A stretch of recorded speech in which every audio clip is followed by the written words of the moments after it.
Hello guys, good morning, good morning. So ayun, samahan nyo kami ng mga tropa na mag-camping dito sa may Marilake Camp, which is located in Barangay Cuyabo dito sa Tanay Rizal. So yung landmark niya is from Manukan, 16 minutes ka pang magmumotor papunta dito sa camp. Then ayan, yung daan niya is medyo rough road, maraming bato, tapos maputik. Do mapuno naman yung mga daanan, so hindi siya ganun kainit. Pero yun lang talaga, maputik, tas medyo basa pa yung daan dahil umuulan kagabi. So ayan, buti na lang may nakasabay ako na si ate. Tinanong ko sa kanya kung malayo pa yung daan papunta doon sa Marilake Camp. Sabi naman niya malapit na daw.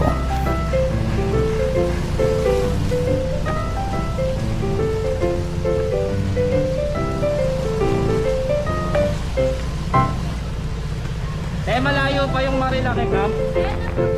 Ay, ayan na ba?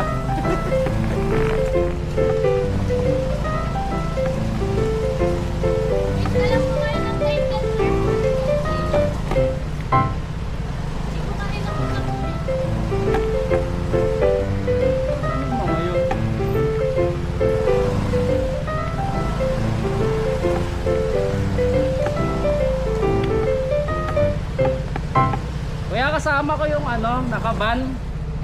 Yung nakaban po sir, andun. Ayun, ata sila. Punta na lang ako doon. Punta ka na lang doon. Pwede ba itawid to? Or may nag-iwan ng motor dito? Yung nandun sa kanila yun Iwan ko na lang kuya.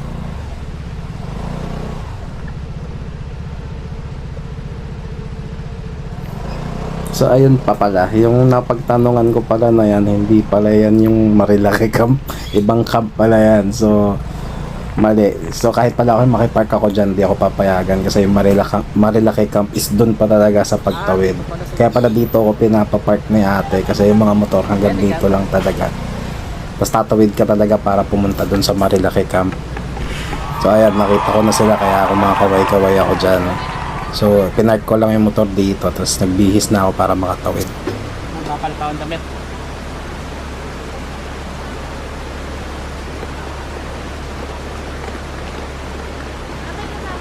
Ayan, antayin na yung mga nakaupo. So ayan, dito inaantay na lang natin yung ATV na susundo para makatawid tayo dun sa kabilang side. So nagbihis na rin ako, nagtanggal sapatos, palit tsinelas. So ayan, dumating na yung ATV, sumakay na tayo. Then ayan, mataas yung tubig ngayon kaya hindi nakakatawid yung mga motor. Yung mga sasakyan, pili lang yung kayang makatawid, mga 4x4, mga pick up. Yung van nila nakaabante kasi mababa pa yung tubig nung tumawid sila, pero pabalik medyo nahirapan na rin, hinatak na ng truck para makaabante. Pero ayan, mataas talaga yung tubig pagtawid ng ilog.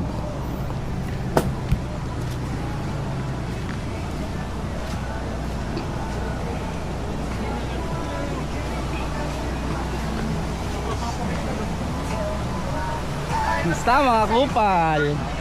Napakatagal mo naman. Basta nirehistro mo sa'yo, dapat 20, parang 2010 and above, yun yung magkaka-revenue. So ayan, dito kwento-kwentuhan na lang, tambay, inom-inom, kwentuhan ng buhay-buhay, relax lang talaga. Tapos after nyan, tatawid kami dun sa kabilang ilog, dun magiinom. Maisipan lang, maiba lang, dun kami sa kabilang side magiinom naman.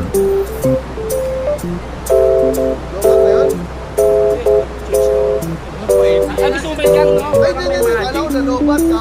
Wala yan sila nagluto. Ha? Power bank. Pagka talaga sinigaw, parang malakas na mga pagaramdam mo sa sinigaw. Comfort food, parang may... Oy!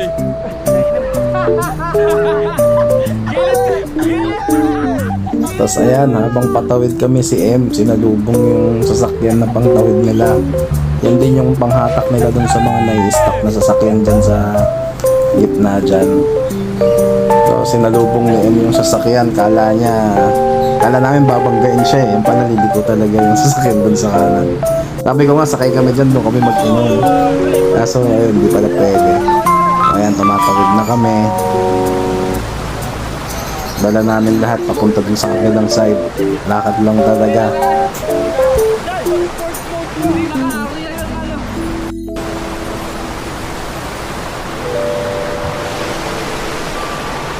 Wala ko ba, parang bahala sa pulong barit. Wala namang ganitong arit sa pulong barit eh.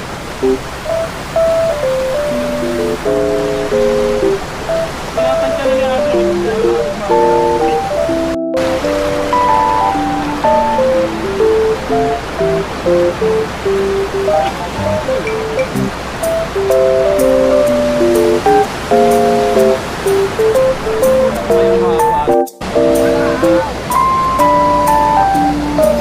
Ayan, pinanood namin tong isang Honda na nag-try tumawid. Hindi ko alam kung BRV to o kung anong Honda yan. Nag-try siyang tumawid. Buti nakatawid. Hindi siya nabalahaw.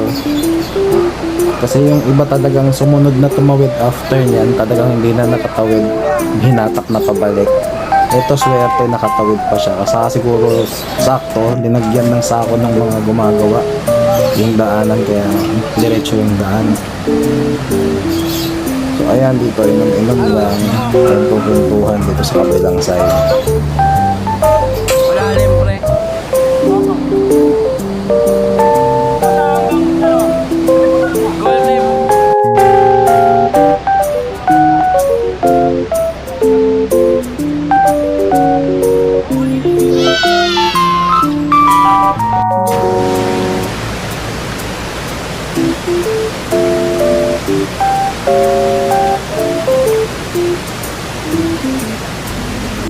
rim. Dito ata yun eh. Yung pinapahanan nung tapos sa ginagaling mo. Tapos ganyan yung mga lalaki sa akin. Wala, may natuloy tayong plano ngayong buwan na lang.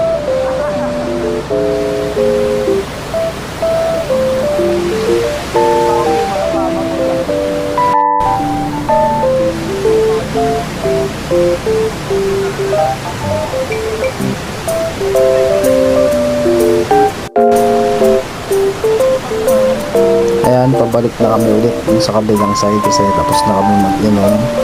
Tapos magliligpit na rin kasi medyo dumidilim na. Ang pangit din, buti ng gabi kasi kung uuwi kayo medyo madilim ng daan.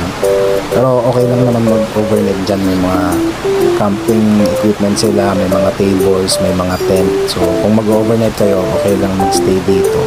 Siguro kinabukasan na lang yung uwi pagka maliwanag na ulit.